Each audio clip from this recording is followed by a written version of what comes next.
외국인과 기관의 선택 시간입니다. 이 수급이 어느 종목으로 쏠리는지 확인하면서 우리는 이 수급을 따라서 한번 매수해볼지 아니면 말지 그에 대한 전략까지 세워볼게요. 먼저 수급 들어오는 6개의 종목들을 꼽아봤는데요. 자, 카카오뱅크, 카카오가 동시에 이름을 올립니다. 사실 작년 연말까지만 하더라도 내부적인 악재로 인해서 카카오에 대한 시장 이미지가 좀 무거웠었습니다. 하지만 연초 들어 분위기도 좀 바뀌고 있고요. 주가도 그만큼 좀 회복세를 보이는데 외국인 투자자들이 카카오뱅크에 대해서 러브콜을 지금 4거래일 연속 보내고 있고요. 카카오는 기관 쪽에서 4거래일 연속 매수 우위 집계되고 있습니다. 하이브의 경우에는 오늘 주요 엔터사들이 일제히 외국인 기관의 매도가 나오는 가운데도 동반 매수세가 유입이 되고 있어서 눈에 띄는 상황이고요. 2차 전지 대장주인 엘코프로 역시 이 주가 오늘 좀 상승세를 보이는데 외국인 쪽에서의 수급 변화가 포착이 되고 있습니다. 삼성전자 외국인의 대량 매도는 분명 부담스럽긴 합니다만 기관 쪽에서 7거래일 만에 매수를 전환했다라는 점 눈에 띄고 있고요. 마지막으로 AI 소프트웨어 관련해서 엠로까지 수급주로 포착이 되고 있습니다. 자, 과연 이들 종목들의 현재 주가는 어떤지도 확인을 해봐야겠죠. 현구간에서 삼성전자와 엠로는 소폭 하락세를 보이고 있고요. 그 밖의 종목들 일제히 빨간불 보이는 가운데 카카오뱅크가 13% 급등세 여전한 가운데 에코프로와 하이브가 각각 2에서 3% 오름권역 보여주고 있습니다.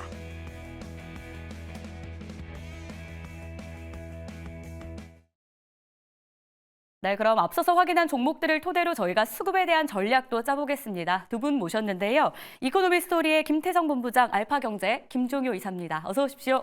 네, 안녕하세요. 네, 반갑습니다. 자, 먼저 외국인의 수급이 포착된 종목들부터 전략을 세워볼 텐데 두 종목으로 압축을 했습니다. 카카오뱅크와 하이브.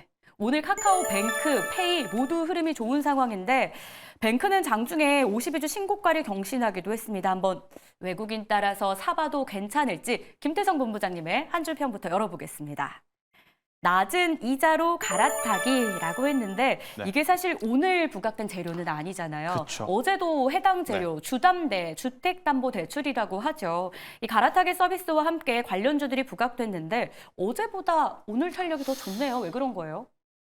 일단 전체적으로 실적에 대한 기대감 혹은 이제 실적에 대한 개선세 이런 것들이 조금 점쳐지고 있지 않겠나라는 생각이 듭니다. 일단 카카오뱅크 같은 경우에는 작년 11월 달이었죠. 그러니까 11월 달에 3분기 기준 역대 이제 최대 이제 순이익을 좀 발표하면서 바닥권에서 이제 빠르게 되돌림이 나오고 있는 상황. 그 전만 하더라도 사실 카카오뱅크 단일 수급이라든지 단일 사업보다는 카카오라고 하는 이 그룹사의 문제로 인해서 주가가 좀 많이 빠져 있다가 그러한 부분들이 해결이 되면서 지금 반등이 좀 강하게 나오고 있는데 그중에서 이제 가장 중요한 것은 이제 두 가지다라고 좀 말씀드릴 수 있을 것 같아요. 그러니까 대한대출에 대한 이용자 수가 생각한 것보다 굉장히 지금 빠르고 완판이 되었다라는 것이 이제 포인트다라고 좀 보시면 될 것 같고요. 두 번째로는 이제 순이자 마진이 이제 반등을 좀 했죠. 그러니까 님이라고 하는 그 지수가 반등을 하면서 4분기 실적에 대한 부분을 조금 한번 높여 잡을 수 있지 않겠는가라는 의견 한번 드려보면서 외국인들이 정말 오랜만에 카카오와 카카오뱅크, 네. 카카오페이까지 이제 들어오는 것 같아서 저는 한번 이 흐름을 우리가 느껴봐도 괜찮지 않겠는가라는 의견 드려보도록 하겠습니다. 수급 따라서 사본다면 좀 이 흐름 따라가도 되지 않을까. 나름 긍정적인 네. 시선으로 카카오뱅크에 대한 의견을 주셨는데 자, 그렇다면 김종효 이사의 생각도 동일할까요? 한 줄 평 열어보겠습니다. 재무 리스크는 이제 시작일 수도라고 했는데 이 주담대 갈아타기라는 호재 속에 재무 리스크? 저희가 좀 집중해야 되는 어떤 카카오뱅크 리스크라고 생각하십니까? 네, 그 카카오 그룹의 상대적인 강세가 여러 가지 원인이 있지만 네. 오늘 주요 이슈 중에 하나였던 비트코인 ETF가 생긴 것 자체도 두나무와 그다음에 업비트와 연결해서 보면 카카오 그룹 전반에 봤을 때 플러스 요인이 될 수 있는 거죠.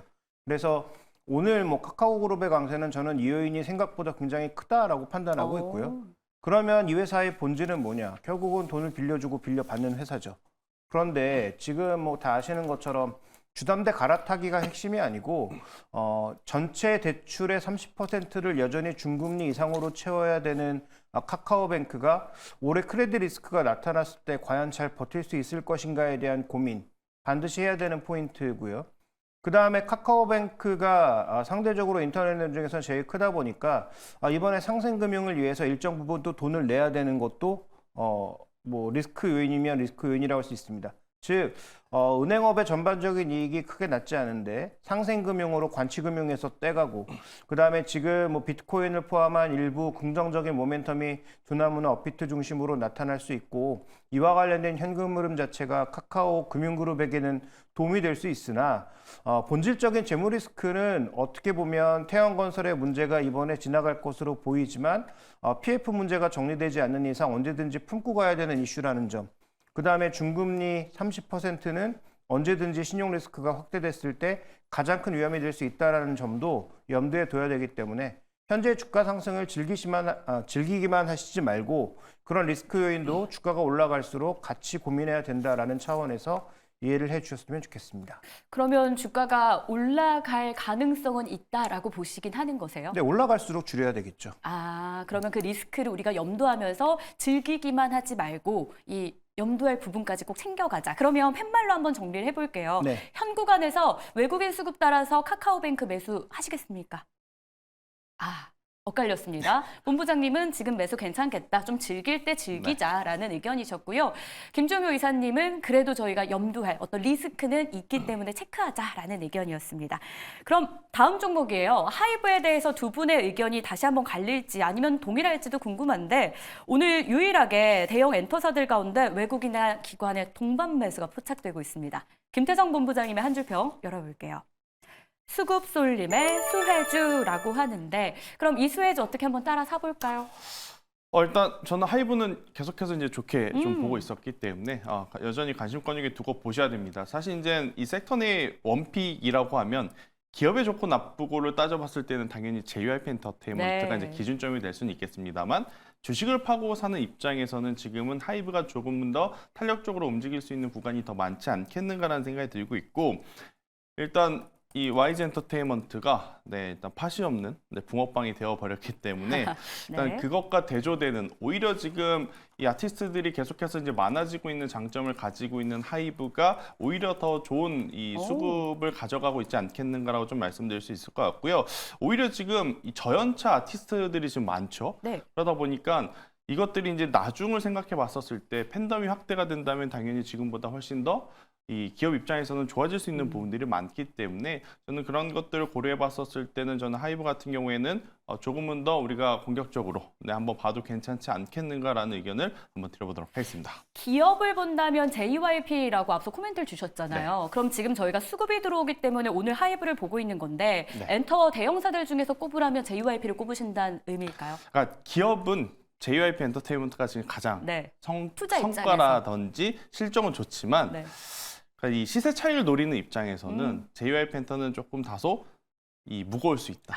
그래서 저는 만약 사고 파는 트레이더 기준으로 봤을 땐 하이브의 손을 조금 더 들어줄 수밖에 없지 않겠는가라는 의견 드리겠습니다. 알겠습니다. 자, 그럼 이어서 김종효 이사님은 과연 하이브에 대해서 어떤 의견이실지 역시 한 줄평으로 확인을 해볼게요.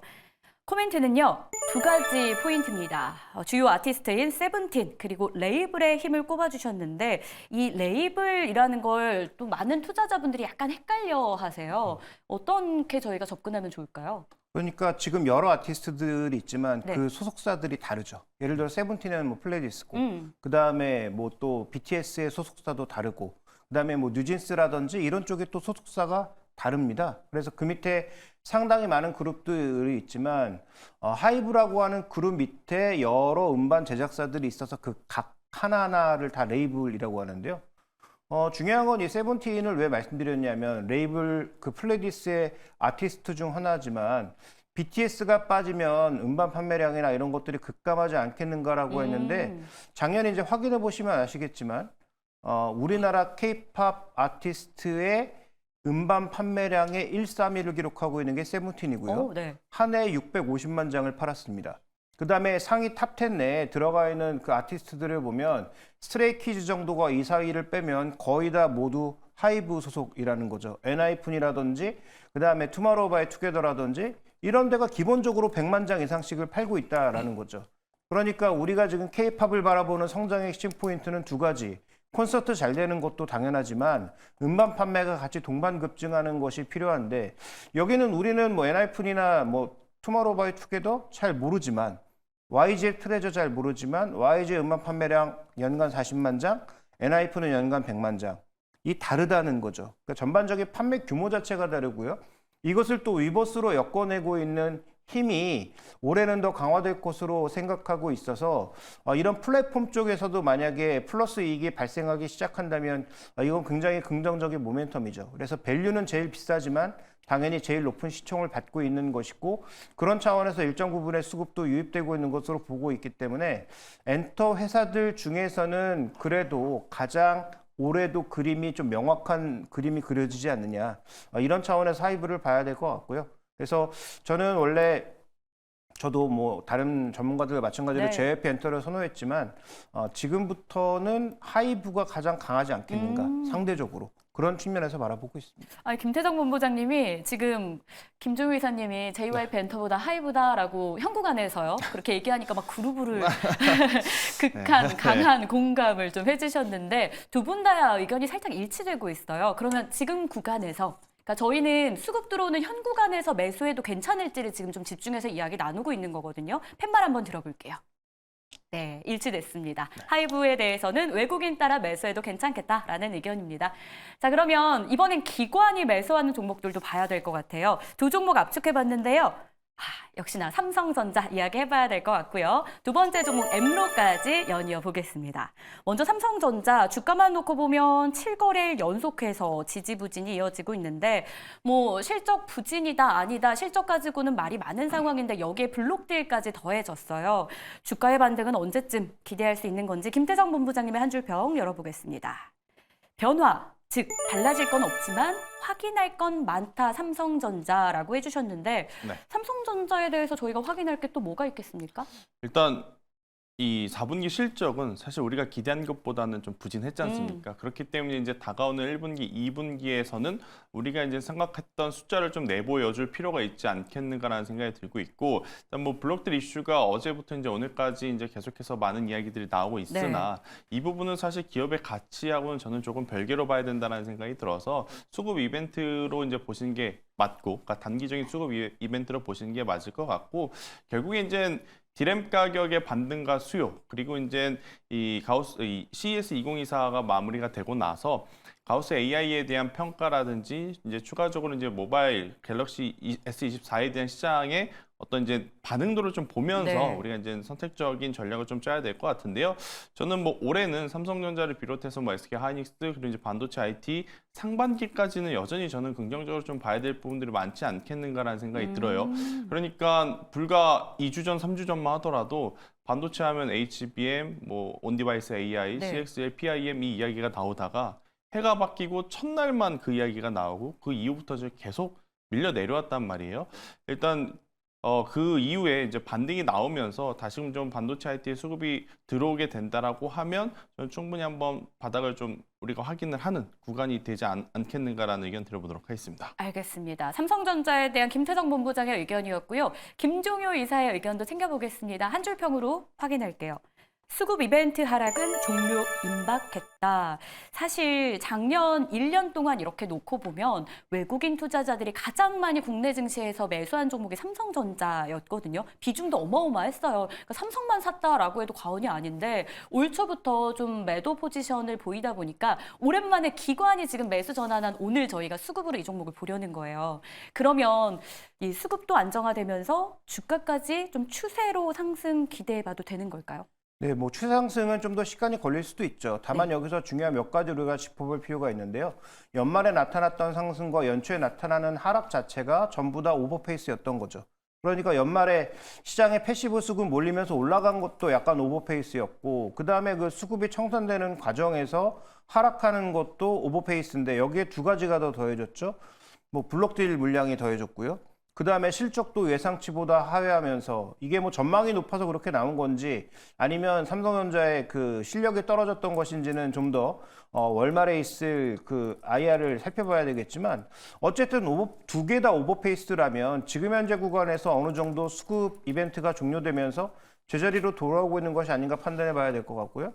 그다음에 명확하게 지금 우리가 알아야 될 것이 TSMC로 모든 수혜가 돌아가지 않느냐. 삼성전자 비메모리는 뭐 지금 수준에서는 거의 망한 것 아니냐라는 그런 시각들이 많이 나오고 있는데 이거 정확한 착각이죠. TSMC는 이제 풀캐파로 이미 돌아가고 있습니다. 그러니까 엔비디아나 AMD가 추가적으로 TSMC에다 다 넘기면 생산할 수 있다? 없습니다. 결국 삼성전자가 물량을 못 받으면 AI 칩 가격은 더 날아가고 엔비디아만 더 좋아지는 그런 상황으로 오게 되는 거죠. 그래서 TSMC가 이런 여러 가지 호재에도 삼성전자가 여전히 헤매고 있기 때문에 그런 TSMC가 급등이 나와야 되는데 급등이 나오지 않고 있는 이유는 너무나 명확하죠.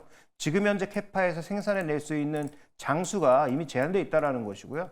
그다음에 뭐 낸드에서는 뭐 최근에 여기저기 밀린다라는 그런 얘기 나오고 있지만 그것도 이제 팩트를 하나하나 확인해 보시면 뭐 시간 관계상 짧게 말씀드리면 그렇지 않고요. 그래서 그런 관점에서 수급으로 오페이스했다가 뭐 가라앉았으면 저가 매수할 기회를 주고 있는데 안 사는 게 이상하지 않습니까?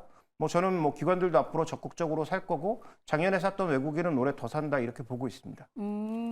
알겠습니다. 그러면 두 분께 이 반도체 업황 전망에 대해서도 한번 정리를 좀 부탁드릴게요. 반도체 좋아진다라고 하고 뭐 일부 쪽에 좀 고위 간부들의 입에서도 올해는 반도체 해가 될 거다, 수출을 반도체가 주도할 거다라고 하는데 업사이클 진입 가능하다고 보십니까? 네. 두 분 다? 네. 그 배경은요? 뭐 일단 기본적으로 지금 반도체 수요가 늘어날 수밖에 없는 구조라는 거죠.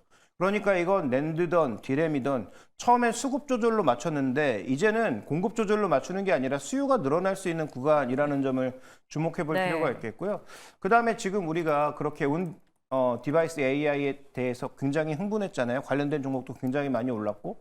근데 그 주인공이 누굽니까? 다른 그 개별 업체들 아니거든요. 결국 삼성전자의 갤럭시 24나 아니면 다르게 나올 수 있는 그 신규 폰이 어느 정도의 능력을 발휘할 건가? 그 다음에 엔비디아의 칩을 달고 나올 새 컴퓨터들이 얼마만큼의 퍼포먼스를 보여줄 건가가 핵심인 거죠. 그래서 그런 차원에 봤을 때 뭐 낸드라든지 디램이라든지 늘지 않을 게 없고요. 그다음에 빈메모리의 또 하나의 축은 삼성전자가 최근에 현대차와 계속 무언가를 좀 하는 듯한 그런 모습들 보여주고 있고 네이버랑도 칩 만든다고 했는데 갤럭시 S24의 칩, 그 다음에 현대차와 연계된 칩, 네이버와 연계된 칩 이런 것들 만들면 빈메모리도 일정 부분 증가할 수밖에 없다라는 측면에서 저는 뭐 반도체에 있어서는 뭐 하이닉스도 그렇지만 나쁘게 볼 이유가 전혀 없다 이렇게 보고 있습니다. 김태성 본부장님도 간략히 코멘트 주시죠.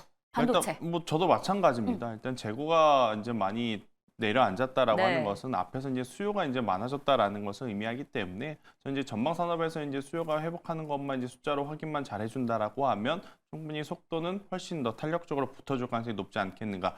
대신에 시청자분들의 성향에 따라서 길게 보실 분들은 삼성전자, SK하이닉스를 하시는 게 맞을 것 같고요.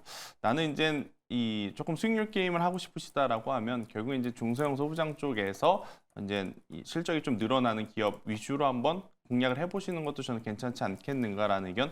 삼성 밸류체인 관련 기업들, 뭐 저는 TLB와 같은 기업들도 여전히 이제 관심권역에 두고 보셔도 괜찮지 않겠는가라는 의견 드리겠습니다. 알겠습니다. 자, 그러면 삼성전자 기관 수급 유입되는 오늘 현 시점에서 매수해봐도 괜찮을까요? 좋습니다. 두 분 다 긍정의 의견을 주셨습니다. 자, 이제 마지막으로 엠로만을 남겨두고 있는데요. 엠로, AI 소프트웨어, 오늘 워낙 키워드로 꼽히고 있다 보니까 박스권을 좀 벗어날 타이밍이 올지도 궁금해집니다. 김태성 본부장의 한 줄 평 열어볼게요. 국내 유일 AI 기반 공급망 관리라고 주셨는데 이 공급망 관리 소프트웨어 시장에서 1위가 바로 네. 엠로라고 하더라고요.